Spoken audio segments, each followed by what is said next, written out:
Hello guys, কেমন আছো তোমরা? আশা করি তোমরা ভালো আছো। আর আজকে আমি আর আমার বান্ধবী সবাই মিলে চলে এসেছি গাজনের মেলায়। তো গাজনের মেলায় আমরা যখন আসি তখন তো প্রায় সবই শেষের পথে। তো এবারে আমরা তো কিছুই দেখতে পেলাম না, কারণ আমরা অনেক লেট করে আসছিলাম। জাস্ট ওই দূরে হচ্ছে যে ওই কাদা টাদা মেখে কী সব ছৌ নাচ না কী সব বলে আমি জানি না, ওগুলো হচ্ছিল লাস্টে। আর বাতাসা টাতাসা কুড়ানো সবই শেষ, আমরা লাস্টে গেছি তাই কিছুই দেখতে পাইনি। তবুও তোমরা ভিড়টা দেখো কীরকম ধরনের ভিড়টা হয়ে আছে এখনো অবধি। এই দেখো রাহুলের অবস্থা, সে ভিডিও বানাবে বলে আমার আগে থেকে এসে হাজির।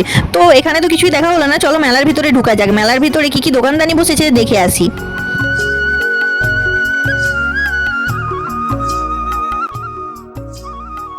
এই দেখো গাইস, রাহুল হচ্ছে যে আমার ভিডিওতে মোটামুটি না এসে ভঙ্গি করলে ওর দিন যায় না। আর এই সায়ন্তনী হচ্ছে যে আমার ভিডিওতে প্রত্যেকবারে আসার জন্য ছটফট করে, তাই ওকেও আমার ভিডিওতে নিয়ে নিলাম। তারপর দেখো গাইস, আমরা এত গরিব পাবলিক যে এত দোকান থাকার পরেও সায়ন্তনী হচ্ছে হরেক মাল 10 টাকার দোকানে এসে জিনিস কিনতে ঢুকেছে। কি অবস্থা দেখো। তারপর গাইস আমি চলে গেছিলাম একটা কানের কিনবো বলে এই দোকানটাতে।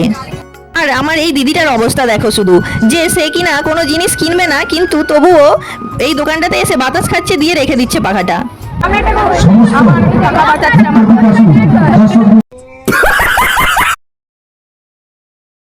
তো অনেক মেলায় ঘোরা হলো, অনেক ভিডিও শ্যুট হলো, অনেক ফটো শ্যুট হলো। তো এবার বাড়ি যেতে হবে। আর আমি এই দোকানে আইসক্রিম আর ঝুড়ি ভাজা কিনছি, আর কিছু কিনছি না, আর কিছু খাইনি, কারণ আজকে তো নিরাম কিছু খাওয়া যাবে না। তাই তো আজকের মতো এতটাই, টাটা সবাইকে।